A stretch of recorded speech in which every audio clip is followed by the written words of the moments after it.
Say what?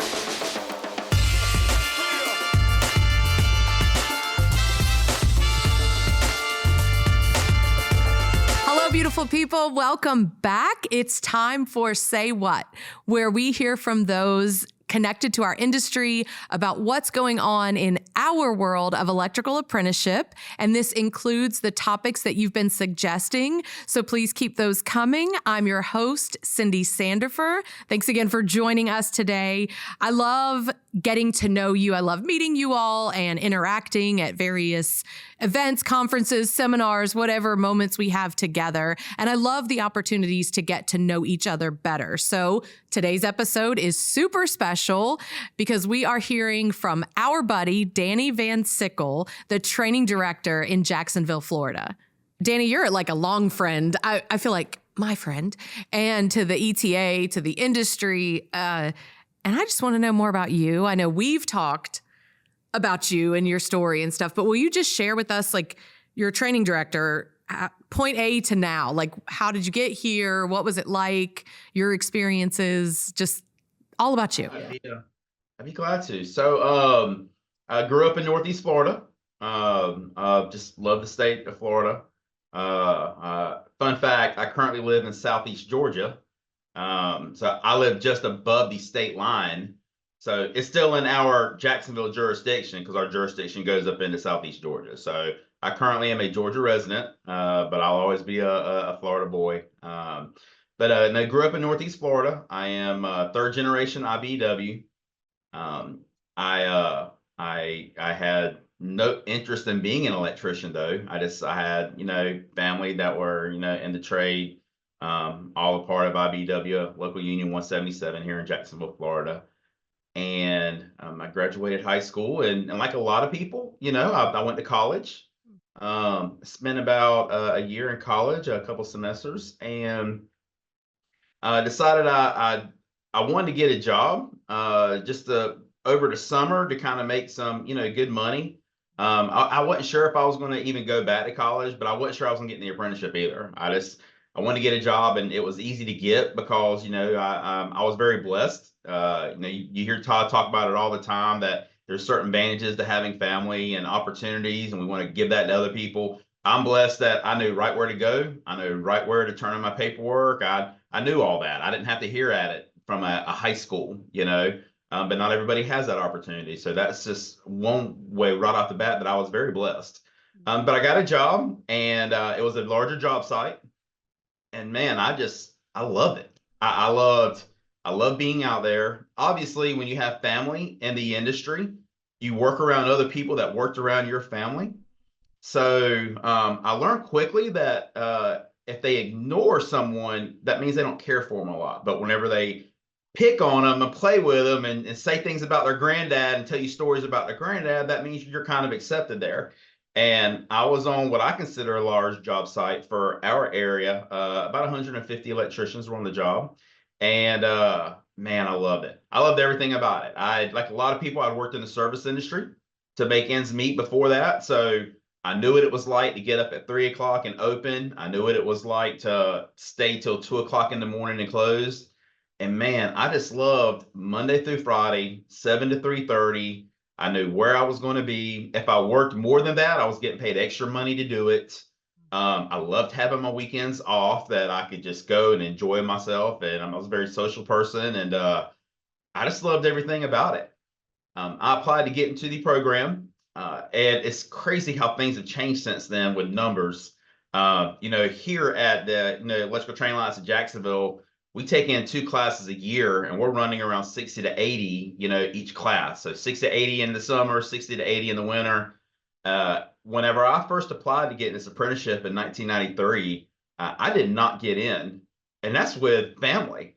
But they only took in like 15 apprentices. So I look at how many we're taking in now, and in 1993, they took in like 15, 20 apprentices out of 150 applicants. It was hard.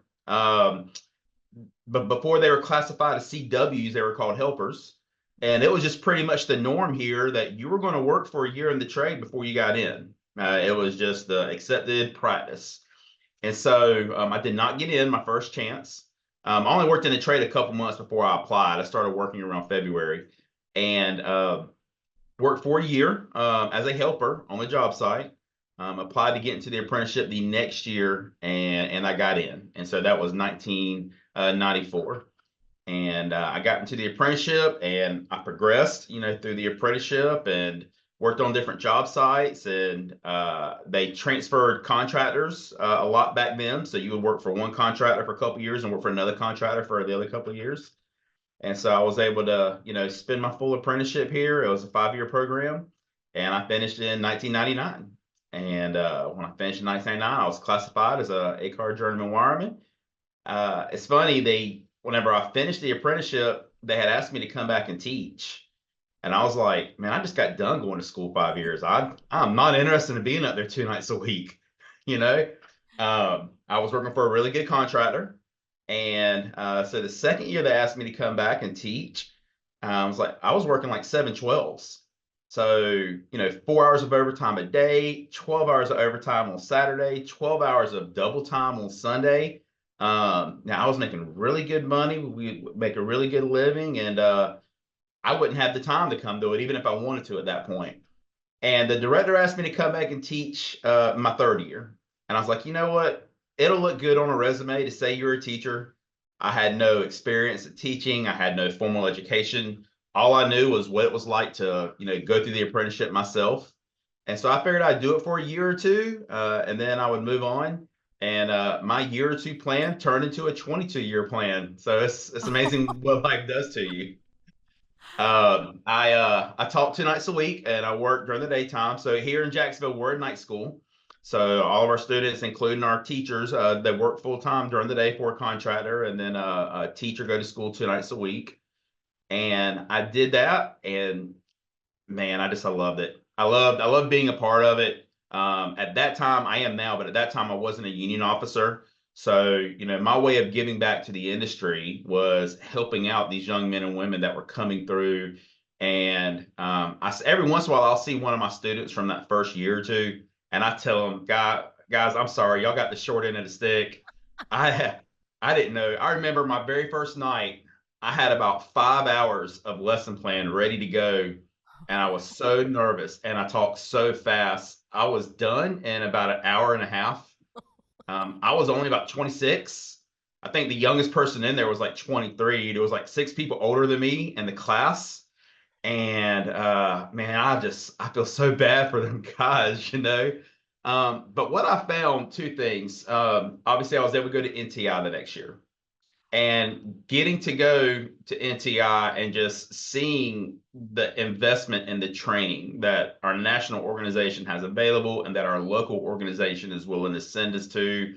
We all know about how great NTI is, but whenever you explain to someone outside the industry, it's hard to really convey to them the importance of that and what it does for, a person, for their professional development and their social development, being around peers that are not from your area. And so what I found was the longer I taught, like anything, the more comfortable I got doing it, the more familiar with everything that I was teaching, and the more education that I was getting going to NTI every year. And the longer I taught, the more comfortable I got. The more challenging it was, though, because I was able to dive deeper into subjects that maybe I touched on as an apprentice, but now as an instructor, I really need to be knowledgeable about. And that helped me out professionally, and it made me more well-rounded itself. And the longer I taught, man, the more I liked it and the more I enjoyed it. And I tell everybody, whenever I talk to my instructors now, we have a great potential instructor. I tell them, listen, we play the long game with this. Like, I don't expect you to be a great instructor your first couple of years, because I was far from it. You have to work at this craft. And I noticed that the longer that I taught, the more of my instructors started retiring or leaving the school. And man, you look up one day and you've been here longer than anybody else. It's just crazy how the time flies back on you. And so I taught here from 2002 until 2016. So 14 great years of being a nighttime teacher. And like I said, I worked for a really large contractor here in Jacksonville, Florida. So I was able to, I made it all the way up to superintendent with them. I was running large scale jobs with them. and going to school 2 nights or teaching school 2 nights a week, and just really enjoyed what I was doing. Really enjoyed seeing people years after I'd had them as students and come back and tell me things like, man, I was really struggling when I first got to your class, and man, I appreciate everything that you did to get me through it. Another little funny anecdote, when I first started, I was so young, I didn't want to teach third and fourth year apprentices. And plus, I knew the material would be a lot harder in third or fourth year. So when I interviewed for the director, he said, listen, I've got a third year class that I want you to teach. And I said, well, that's great, but man, I would really love to be a first year teacher, just kind of get my feet wet and everything. And he goes, well, that's good. I got a third year class that you can teach. So I pretty much found out pretty quickly I was going to be a third year teacher. And so that's what I was taught. I taught third year. And so and certain people kind of look at you weird when you say this. I always enjoy the code. I love diving deep into the code book. I love just the complexities of it and everything that was about it, which kind of puts me in the minority, with a lot of people when it comes to the industry. And of course, you know some code guys very well, and we can be a weird kind of bunch. But I was able to teach that as a third-year teacher. And man, not only did I enjoy teaching it, I enjoyed the continual learning of it. Because when you really dive deep into something, and if you're a teacher and you create lesson plans, you may not know it, but you're actually teaching yourself as you're developing those lesson plans, because you're finding things that you may not have found before or talked about before. And so on a professional level, it was helping me advance and improve myself just being the co-teacher. And so I taught third year for about 8 years. And then after that, they asked me to teach fourth year. And when they asked me to teach fourth year, I did not want to teach fourth year. Part of it was I was very comfortable with third year. I had developed my lesson plans over the years. I knew exactly what to do, how to do it. And I'll be honest with you, I probably just didn't want the challenge. I didn't see the benefit of the challenge at the time. It's just sometimes it's easier to take the easy way out, and I had all my lessons ready to go. But I ended up taking a fourth year class, and fourth year is where we do a lot of motor controls. And I was really blessed. I got to do a lot of that as an apprentice. So I didn't have a steep learning curve when I learned it here at the school, because I was already working with it out in the field. At that time, our school doesn't have the kind of labs that it does now. Right. So yeah, just because of finances and because of the direction of the industry when it comes to schools, there just wasn't a lot of hands-on applications back then around. And the director at the time gave me the ability to build my own motor control lab. And he took me to a room with all of these motor control components that were 20, 30 years old, that had been brought back from job sites, that man, they were rough. They were so rough. And so but he gave me, it was like a canvas, and he said, I'm giving you a blank canvas. Do this room how you want. And so I took my students, I treated it like I would a job site. We took all the material, we categorized it, we cataloged it. I knew exactly what we had to work with. And then we built our own motor control lab here at the school. And of course, now we have several professional looking motor control labs. I look back on it now, those were very primitive compared to what we have now, because they were just older components. But what was really great about them is now these newer students were getting to work with older components. So when they saw those older systems out in the field, they were familiar with it because they had actually worked with it in the school. And man, I love teaching fourth year. I love teaching motor controls. I loved seeing that light go off in their head when they get something, when they understand something. It was a skill that I knew that would help them progress in their professional career and help them out financially and make them more well-rounded. And if you enjoy doing something, you don't see it as work. Right. And I just enjoy teaching. I enjoy, and we still do a lot of code in fourth year. So I was able to spend a lot of time teaching code. I was able to spend a lot of time teaching motor controls. I had a director that, let me kind of build what I wanted to build there with the motor controls. And it was just a great time, man. I really enjoyed it. And in 2016, I had the opportunity to come and be a director. And I had a great job where I was at. I mean, a really good job where I was at. This is the only job I would have ever left that job for. Whenever I got here, I looked around, and of course, I had been here teaching for so long. I kind of had a head start. Like I had 14 years to think about, okay, what would I do differently, or what would I improve on? And so I was really able to hit the ground running whenever I got here. And it was funny that the trustees, just like when I was a teacher, they just gave me a blank canvas again. But they said, here's the school. You tell us what you would like to do, present it in budgetary formats, show how fiscally responsible we can be with doing it, bring it to the committee. And one thing they told me I've never forgotten, they told me, we would rather tell you no than go. And so I have taken that philosophy ever since that time. I've taken that with just about everything I do here. Now my trustees agree with me about 95% of the time. And I tell people, if you got trustees that if you have a boss that agrees with you 95% of the time, you got a pretty good job. There's always that 5% that they just even think I'm just too out there, or Danny, we're not quite ready for that yet, or let's see if we can maybe figure out a different way to do that. I'm blessed. I have a very good committee that I work with. Our IBW NICA partners here really look out for the industry, really go out of their way to do what's best for the school. And so that makes my job a lot easier. Yeah. Oh my God. I'm like kind of like trying to pull in like all of these different things. Code guys are weird. Guys and gals are weird. I think that's the primary thing. We're done with the podcast, right? That was the lesson. Kidding. I'm so kidding. I love code people. I love them. It's just what's really interesting to me is this wasn't the route you were going to go. You had family here in the industry, right? And then you're like, oh, I actually like this. Wasn't forced. You chose it still.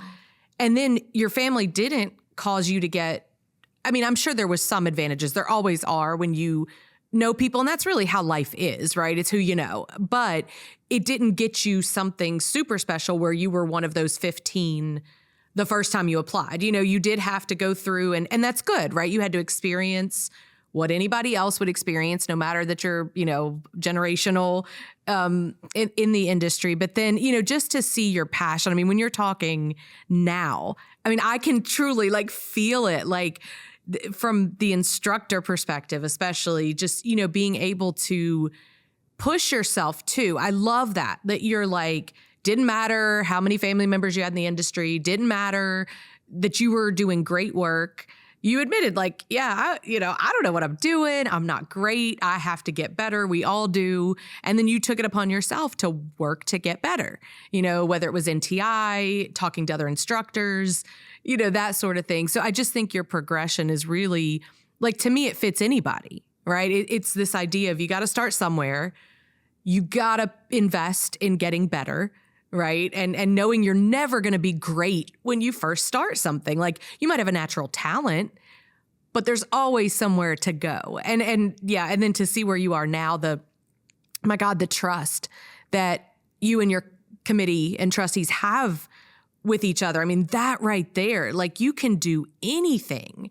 There's nothing that can stop you when you're saying, yeah, we may not agree on everything, but we trust each other. We know we're all invested in the same purpose.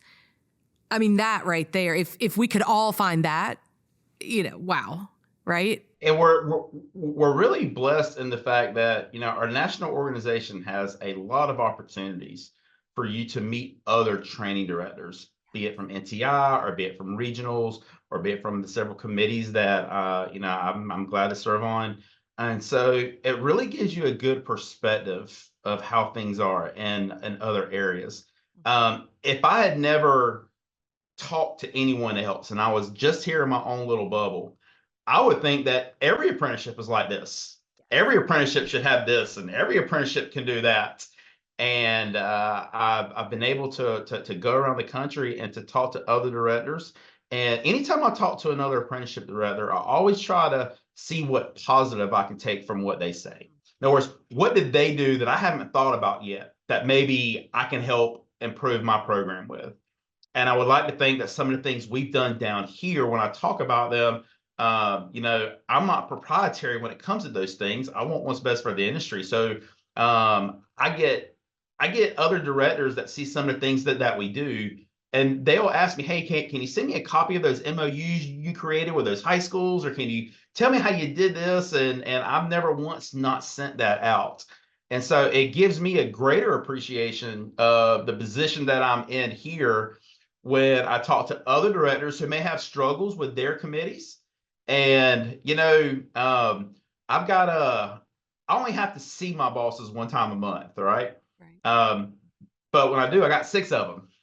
So it's kind of a give and take there. Some people see their boss every day, but they only got one person they got to make happy. Making six people happy, especially six people from this industry, is a tall task, right? So I take those experiences and I try to do what's best for our school. And I really observe how my trustees react to certain things. So that way, whenever things do come up in our committees, I can present them in a way that I know is going to be advantageous and not confrontational. I talk to other directors and I tell them all the time about reading the room. You after you've been with a committee for a while, you kind of know what their triggers are, you know what they like, you know what they don't like. And if you go in there with a stubborn attitude, even if you believe it's right, you are 100% it's right, this is how it needs to be. At the end of the day, the way how our organizations are set up, it's not one person that makes that decision, it's a team of people. And so, I know what my committee likes to see. I know the directions that they like to go in. They will tell you that they don't always get along about with each other about everything, and that's a natural thing when you get six grown people in a room together. But the way how we're structured, it's not exactly like the federal government because there's no judicial branch here, but we have a legislative branch and then we have a executive branch, and they have to work together. We feel the same way here, and we really try to push a team concept here. Whenever people say, man, Danny, you've been able to do this, I try to correct them as best I can. Say, no, we do things as a team here. I've got a great staff. I've got a great assistant director here. I've got really good teachers that we mentor. And the things that we do here, it's a collaborative, it's a team effort. It might have been one person that maybe came up with the idea, but it takes a team to actually implement that idea. And what we have found is, whenever you take that approach to things and you're giving credit to the whole team, a rising tide really does lift all boats. And now everybody takes ownership in it. Everybody takes pride in it, which makes them be better at their job and makes them want to do more than what they were before. And it just keeps working in that kind of progression. So very proud of the team that we have here in Jacksonville. Yeah, you just to me, you just nailed how to make anything work. A family, right? Friendships, like community groups, volunteer groups, sports teams, like I don't know, anything. That's how we do it. And I love the attitude that you have. I've seen it, I've witnessed it. So I'm not just saying it because of what you've said here today, but this idea, you're so willing to help other people.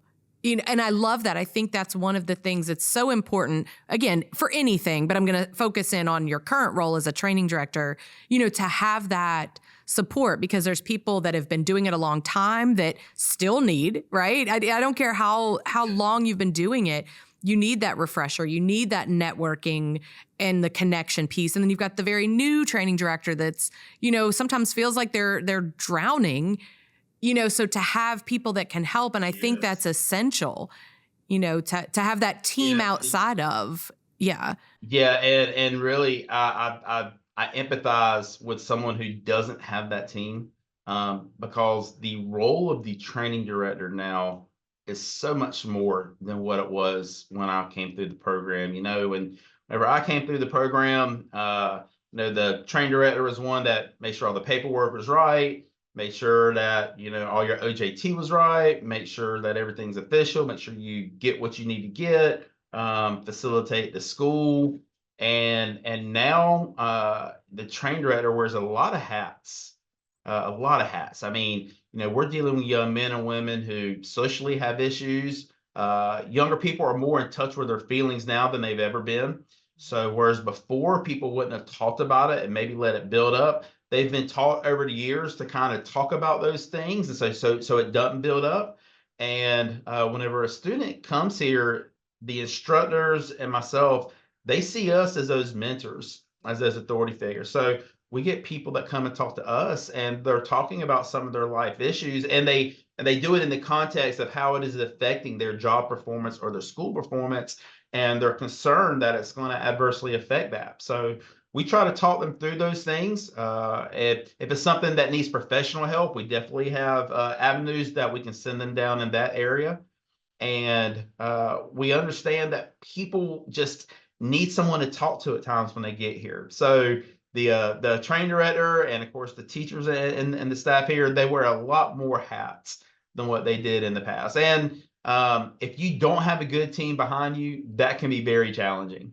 Yeah. Yeah. We can't, our industry doesn't work in silos. It never has. I'm not saying we've never done it or aren't doing it still, but I think you're right. Regardless of your position and place in the industry, we don't work. People in general, we're not meant to do that. Even the most introverted of us, we still need that network. We still need that community and that team to work. Okay, so I'm an apprentice, I'm an instructor, I'm a training director, I'm a committee member, and I'm listening to this, right? I'm listening to this podcast, this conversation, and what would you say to encourage that person that's hearing you and they're like, man, I identify with this, I'm hearing Danny, I'm feeling this, or I want to, work on my craft, be it, again, whatever their position is, or work on that teamwork. Like, what do you say to them to encourage them?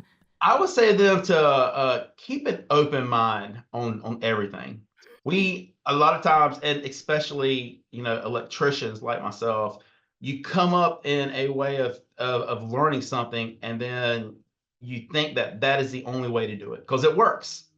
This is how it's done. This is what works. This is what we need to do.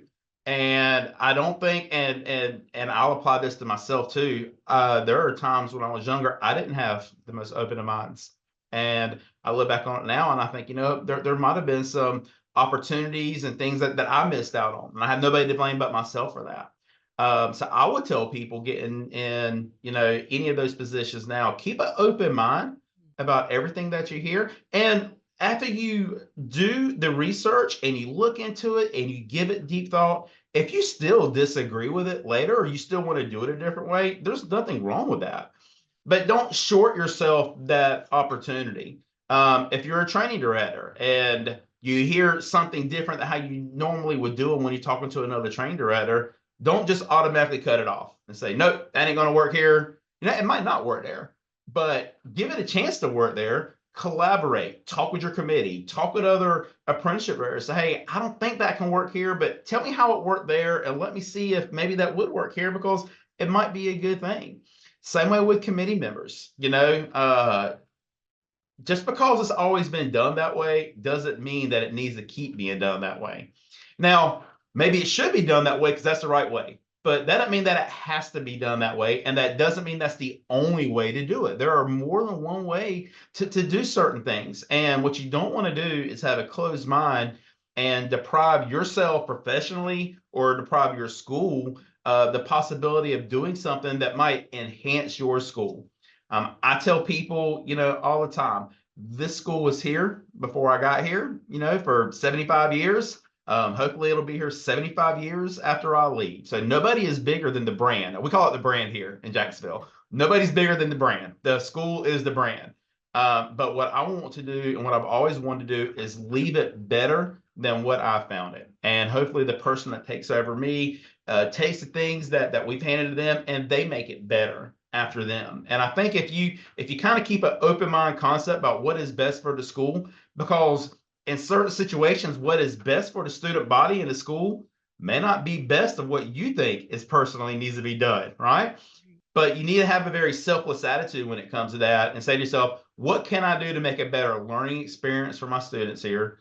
Because we spend so much time together. I mean, our students are in a classroom here in Jacksonville 2 nights a week, 6 hours a week, plus if they're on the job with each other. There are social relationships that get built here. I have friends that I topped out with, right? And I may not see them for 10 years, but if I see them someplace, I all of a sudden think that I'm 24 again and I'm, a fourth year apprentice, right? So I'm seeing these students. So I've been able to make lifetime bonds here. Our students are doing the same. And so as you're making those bonds, right, and as you have that social structure here, well, you want it to be a positive social structure. You want people to feel comfortable whenever they come to the school. I don't want anybody to come to the school dreading it.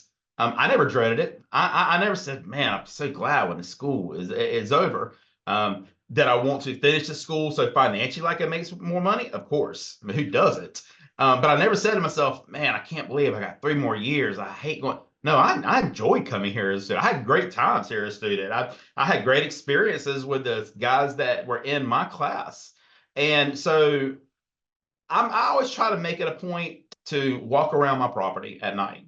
So I don't just like sit in my office all day and then class starts. No, I talk to students because I facilitate the interviews. I've met all of them at least once. If nothing else, I met them the day that they interviewed with us. I might have a trustee that missed an interview day here and there, but we got 6 trustees and they're very busy people. But I've never missed an interview day. So even if I've only seen you once, I know I've seen you. And so when I see the students and I walk around, I go up to them and I say, hey, y'all, how's everything going, man? Is there anything I can do for y'all? Everything okay with DC theory? I know you're a first year apprentice and, electrical theory, DC, how's that working out for you? We tell the students, and my assistant director, Daniel, he also does a great job with this. We tell them that we keep an open door here. Like, never be afraid to come talk with us. But we're also very frank with them. We tell them that we're going to be honest with them when they come here. And they might not agree or like it when they leave the office, but they'll know that it's true. And I found that if you're genuine with people and you very transparent with them and you tell them the truth about things and you're honestly trying to help them out, even if they don't agree or like you, they'll respect that a lot more than just trying to codify them. So I've never wanted to be like a barrier between the students and between our teachers. We try to be very cohesive. At the end of the day, our instructors are the authority figure in the classroom, but they're also mentors. And I look at myself and my staff as the same way. We're mentors for these people. They're going through a lot. And man, whenever you look at what it takes for a young man or woman today to be able to pay rent, make this money, go through the school 2 nights a week, man, there is a lot on their shoulders. And the last thing that I would want is for someone to think, man, this is just too much to bear. I need to get a job someplace else. Yeah, I might not make as much money in 5 years, but I won't have to go to school either because I just can't bear this responsibility. At the end of the day, everybody has to take personal responsibility, but we try here to give them all the avenues possible for them to be successful while they're here. Yeah. Oh my God. Like you're killing me because I can't think, like, I'm like, what am I wanting to grab out of that? We've talked about this on the podcast. We've talked about it probably in various settings, but there's nothing more constant than change, and there's nothing we resist more than change. So being able to keep that open mind, because if we're focused on mission, right? If the mission is the apprentice, if the mission is the industry, if that's what, and all the things you just said about caring for each other, right? Caring beyond just the classroom or the job site, and recognizing that as soon as we say out of our mouth, well, it's just how we've always done it. It's just the way it is. I'm with you. It might be true that it is the best way, but until we've actually assessed it or reassessed it, and that could be every few years or whatever it is, but it's like making sure, because again, as soon as we get stuck in comfort, which I love comfort, but as soon as we get stuck in it, right, we might not be doing what's best for the brand, as you put it, right? Because what's easier for me or the staff or whoever may not be what's best. And I love that, that you've got to look at this really holistically and not about those things. Okay, last thing I want to mention with you, because you're crushing all of it, but recruitment and retention is a huge, the R&R, right, is huge right now. And I feel like everything you've said so far speaks to retention. What you're doing, the cohesiveness, the team, the trust, all of those things are, and the relationships that you're building just walking through the school on a class night, is all of that, I feel like, is the retention for sure. But when we're thinking about it and being very, very purposed. And then the recruitment, like, what would you tell those that may be trying to figure it out? Like, I want to grow. We don't want to just take in 15. Do you know what I mean? Like, that's right. So whenever I became director, one of the things that I had told my committee when I was trying to lay out a short-term 3-year plan and then a long-term 10-year plan, I told them that I wanted to cast the biggest net possible when it comes to getting applicants. What you take in is what you take in. If your industry in your particular area says you have enough work that you need to take in 80 apprentices, regardless if you get 81 applicants or 881 applicants, you still are only taking in 80 applicants, right? The difference is that if you only have 81 applicants, then you're taking people that scored lower and maybe not be best for your industry. If you interview 881 people and you're only taking in 80, now you're getting the top 10%, and you're still taking the same amount of people. One way, the top 10%, one way, not so much. So we cast a wide net with our recruiting. We go to inner city areas, we go to rural areas. We go to financial well-off areas and disparate income areas. We go to high schools, we go to trade schools. We try to tell as many people as possible as we can about our program through recruiting. I'm very fortunate, just like our committee works very well together, our LMCC, our labor management cooperative works really good together. They're always looking at what's best for the industry as well. And they've been able to buy advertising. You alluded to it earlier, there's a radio station that I talk on, and that reaches a lot of people. When we get closer to the application deadline, they actually pay for television time, and I go on like morning shows locally here in Jacksonville and talk about the school. And we really concentrate maybe a month before the end of the deadline on that one, because we really want to capture them while they're interested. But the radio spots we kind of do all throughout the year just to keep a presence out. And we want as many people possible to hear about us. So if we cast a wide net and we have a lot of applicants, the downside of that is we're telling a lot of people no when you have a lot of applicants. And that is an unfortunate side of it. But if you're going to do what's best for the school, we want the most quality applicant we can possibly get. So the more people that we can reach. And the key word I think that you really need to push here is opportunity. Everyone should have an opportunity to be a part of this school. They may not qualify to be here, but they should at least have the opportunity to try to be here and to, satisfy all of the state and federal mandated requirements to be an apprentice. But if they never have the opportunity, it doesn't matter how smart they are or what they've accomplished before. If they never have the opportunity to hear about the school, they're never going to be in the school. So if you ask me, opportunity comes first. You put that opportunity out there for everybody. And then once you've given that opportunity and you've talked to as many people as possible and you've reached as many people as you possibly can, once they know about the opportunity, then they have to take the initiative. They have to complete the application. They have to come for the aptitude test. They have to do all the things that it takes to be in the apprenticeship. And so we really want to make sure that we get that out. So that's the big thing that I would say for recruitment. We've heard Todd talk about the statistics every year and where we're at as the industry. And, you'll see attrition rates anywhere from 25 to 35% between first and second year. That's a large. We had a class and it had a abnormal amount of people that were leaving the class. And so we instituted a focus group with the students that were in there. They were straight out of high school. So they came straight out of high school, straight into the apprenticeship. And I asked them in a very comfortable setting, y'all talk to me. What seems to be the issue? Because we're losing more of you than we are others. And our eyes were really open to that. We had high school say, hey, listen, this time last year, I was a high school senior. I went to school a half a day, kind of worked the other half the day. I was enjoying my senior year. I heard about this apprenticeship opportunity, or I was able to do it in my high school. I was able to do my first year in the high school. And man, now you got me going to school 2 nights a week. I'm working 40, 50 hours a week. I'm doing 5 hours of homework a week. A year ago, I was at a football game on Friday night, a bonfire on Saturday night, and then a hunt stand on Sunday morning. And now I don't have time for any of that.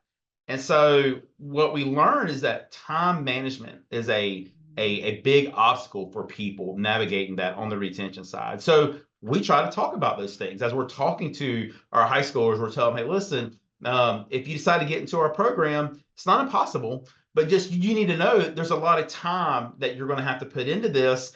And after a year or two, you're going to learn how to manage that and still be able to have a very active social life, but it's going to be an adjustment period for that. We get people all over the spectrum, not just people out of high school. We'll talk to people in their 40s and 50s, and they still have a lot of working years left, but they may have plateaued where they're at, and they hear about this great opportunity, and they know they can learn a trade. And whenever they get in, they last 6 months, 8 months. We do exit interviews, and so we talk to them. We say, "Hey, what happened here?" Because in your interview, you knew about the school, and you're an older person, so you know about the responsibility. And we would get responses like, "You know what? I'm very active with my children. I'm active in PTA. I was able to take my daughters to dance. I was able to do this. I was able to coach my sons in football or baseball. Now you got me working 40 hours, 50 hours a week. I don't even see my kids 2 nights a week because I don't get home till 10:30 at night. I'm doing homework all weekend. Can't spend time with them." And so there is a social structure that gets developed over time when you have a spouse and you have children. Parents today now are more involved with their children than, if you ask me, than ever before. And that is a great thing that you have that involvement. But what that also lends it to is that it's a big adjustment if you're like us and you're in night school and now you're not seeing your kids. You're getting up at 5 o'clock in the morning, leaving the house at 5:30, coming straight to school after work, getting home at 9:30, 10 o'clock, maybe enough time to eat some dinner, have a little small talk with your spouse. Your children are probably already in bed. Get up the next morning at 5 o'clock, start over. And a lot of people just can't make that adjustment. So when we're talking to people that are in that age group, we're always encouraging them to be in the school, but we try to be very forthcoming with them and say, "Hey, first couple of years, you might not be able to coach as much as you've been coaching before, but eventually it'll get better. You'll be able to manage that schedule, and it'll get easier." So we have found that if you do those things on the front end, it should help you on the back end. As you know, we're very active in high schools. We have now we have 7 high schools and a college that all does our first year curriculum. So they're seeing everything that our first year apprentices do. And because of our standards, that is able to give them a direct interview with us. And if they get into the program and if they've satisfied all the requirements, we can advance place them in the second year. So we're fortunate that, yeah, we might lose 30% from first to second year, but now we have a supply of students that are coming into second year to help mitigate that a little bit. They never completely take the place, but at least they're mitigating it so that we're not seeing a true 30% overall on the student body because we're bringing in people that wasn't there the year before. And that has worked out very well for us. That's worked out very well for our industry here. Northeast Florida has exploded in growth. Like I said, they took in 15 to 20 apprentices in 1993, 94. We take in 60 to 80 every 6 months now. And so we have a lot of work. The industry is really growing in this sector. And we need men and women that want to come in and earn a career. And we need to satisfy that demand for labor that's out there. And if we lose 30% of them, then it's not doing us any good. It's not doing our contractors any good. And it's not helping out the membership at the local union. Exactly. Like all of that. And I think opportunity, you really focused on that word. And I think it's so important that obviously people have to do their part, right? This isn't we're just going to do everything for you, let you coast through. It's not that kind of gig, but the opportunity being out there. And as part of that, I love the transparency you're talking about. I'm going to make sure you know what you're getting into, right? Whether you've done some first year curriculum through high school or college or technical school, or, we're just making sure you understand here's what the schedule is going to be like. And then taking time to say, we can kind of give you some ideas for time management. We can give you ideas of what, okay, the first 2 years might be like this, the next 2. I mean, people really appreciate that. I don't know if you have these conversations, but I know I've had them with several different people where it's like the things we teach, let's say in high school and maybe even middle school, we don't teach a lot of life skills. A lot of times we're teaching these subjects. I'm not knocking any school subject, but that they will leave middle and high school and never think about it again. Whereas if they had been taught budgeting, time management, taxes, like all these things that are going to follow them for the rest of their life, there's something to that. And I feel like that's what you're saying is we want everybody, regardless of where you come from, who you are, what you look like, what you believe, like any of that, none of that matters. We want everybody to have the opportunity. If you want it, it's here. Yeah. We do, and we take a very broad view when we're talking to we talk to a lot of high schools, not just the ones that our curriculum is in the area. And we take a very broad view whenever we're talking to all those high school students. Um, Things like interview skills are just not as emphasized now in the high school system as you would think it would be. And so, unfortunately, when the interview process happens, we see young men and women that come in that don't present themselves in the most positive of lights. It's not because they don't want to, it's because they don't know how. Like they were never taught that.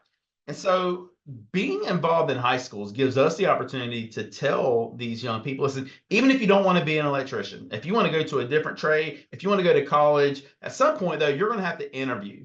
So whenever you interview, this is how you need to carry yourself.